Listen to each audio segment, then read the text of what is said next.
Have you heard of the quantum Bayesianism interpretation of quantum mechanics? Quantum Bayesianism or QBism. I would like to explore that with you and see if we can relate that particular interpretation of quantum mechanics to what we call karma. So QBism or quantum Bayesianism is an interpretation of quantum mechanics that emphasizes the role of the observer in the process of measurement and the subjective nature of quantum probabilities. It does, I think, define the observer as a conscious agent. I'll come to that in a moment or in another video. In any case, quantum Bayesianism or QBism is a modern development of the Copenhagen interpretation of quantum mechanics and builds on the ideas of Bayesian probability theory. There's a whole mathematics to the Bayesian probability theory, and I shall do a video on that too. But here are the key concepts of QBism, as it's called. Q, and then capital B, capital I, ism, QBism. Number one, in QBism, the probabilities assigned to the outcomes of quantum experiments are subjective, reflecting the personal beliefs of the observer rather than the objective properties of the physical system. And this is a big departure from traditional interpretations that treat probabilities as inherent properties of quantum systems. So QBism places the observer, it is observer-centric. It places the observer at the center of the quantum measurement process.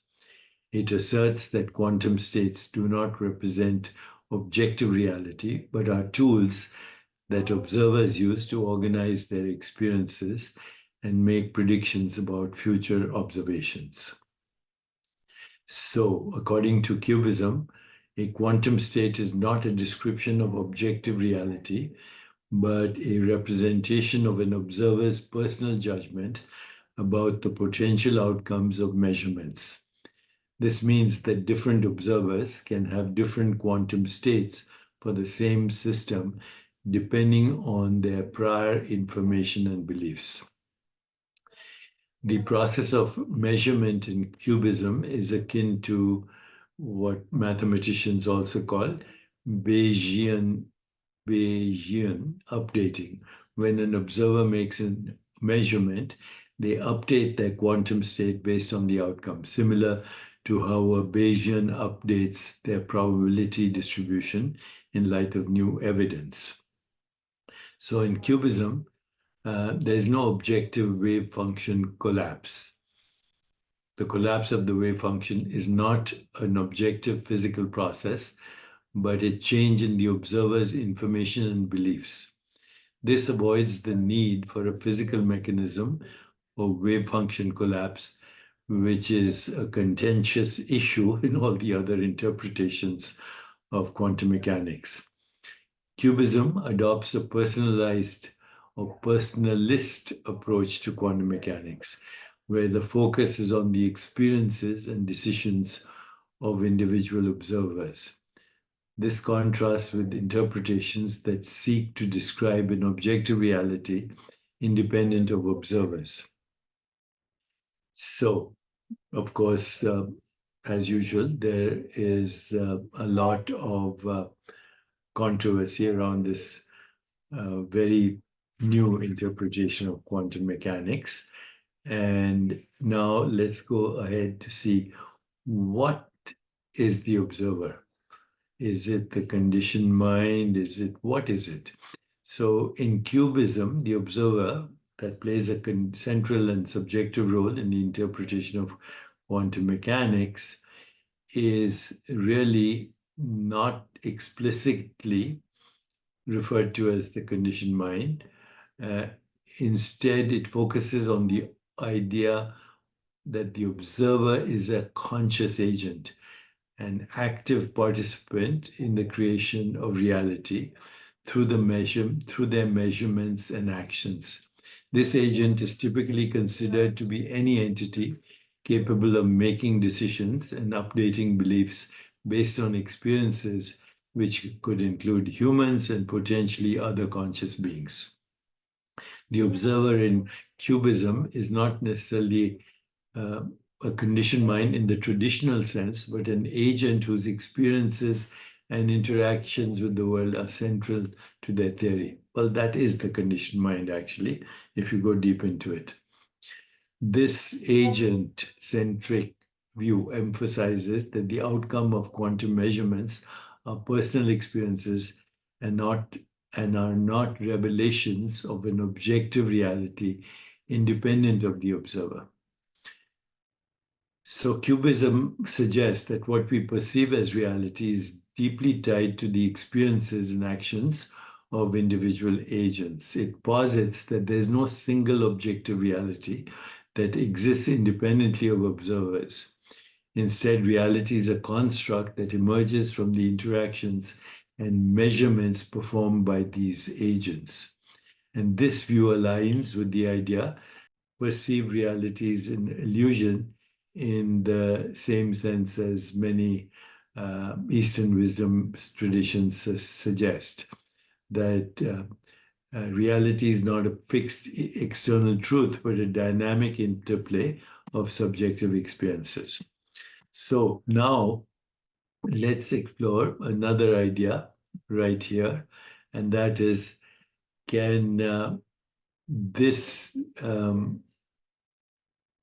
framework that I've just suggested to you as a model for future space-time events or experiences, can it and karma be connected? Past experiences and their interpretation shaping likelihood of future experiences.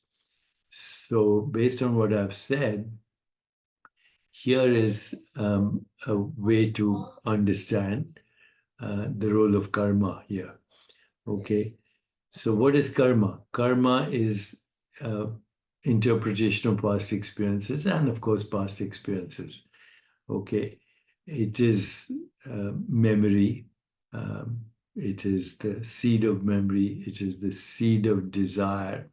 It is also a seed of the interpretation of experiences. So, based on Bayesian mathematics, there is here a process that allows for the continuous updating of predictions as new data becomes available. There's also, in Bayesian methods, a way of quantifying uncertainty. By incorporating prior knowledge and new data, Bayesian inference provides a probabilistic framework that can handle the inherent uncertainties in predicting future space-time events.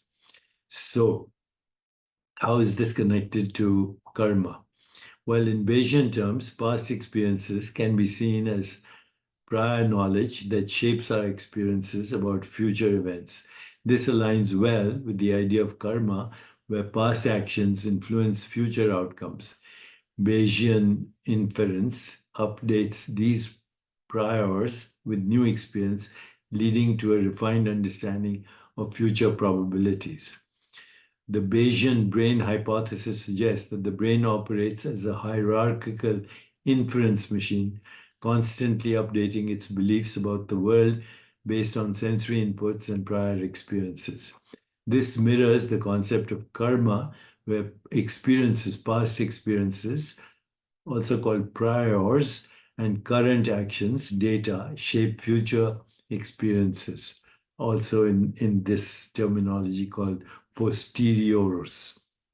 And Bayesian models of the brain propose that it minimizes prediction errors by constantly updating its internal models to better predict sensory inputs. This process of minimizing surprise can be, or what is called free energy, can be seen as analogous to the karmic process of learning from past experiences to better navigate future outcomes. Many practical applications of this.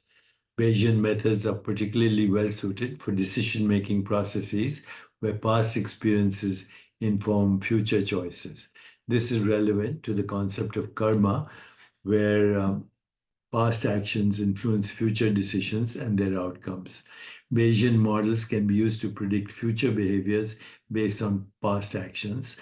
This is useful in fields such as psychology and behavioral economics, where understanding the influence of past experiences on future behavior is crucial. I want to go a step further and say that Vedic astrology is a Bayesian mathematical process. Vedic astrology, also called Jyotish. More on that later. Let me know if you enjoyed this, and we can continue this conversation with my digital twin, digitaldeepak.ai. Thank you and have a wonderful day. Take care, my friends.